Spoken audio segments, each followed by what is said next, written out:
I'm bringing this up because oftentimes, like probably many of you, I got a lot of stuff to do for school, my job, and I just start clicking things to get stuff done. What I mean by that, we're looking at a score and we're looking at the very top staff. We have these chords up here that we don't need. So if we go to the selection filter, you think that's the way to do it. So if you unselect that and then select fretboard diagrams, that's the only thing that you should be able to delete, right? But if I do that, I still have to manually command down each one. And I know we've all been there. I'm talking to you.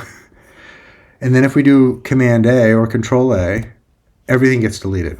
So what gives? Well, now that 20 minutes has gone by, you're probably frustrated, so you're just going to click each one. No, old school. Learning Musescore back in the day, this is what we would do, and I can still do it today. I'm going to just highlight this chord, and I'm going to right-click or Control down, and you're going to go to Select, and I'm going to go to Similar on Staff. They're all highlighted. And I'll go to the part so you can see it too. All right, if you go to the part, you got to redo it. That makes sense. But you'll get a better finale in this case. So now I press delete. They're gone. Bye-bye. Quick tip. More soon.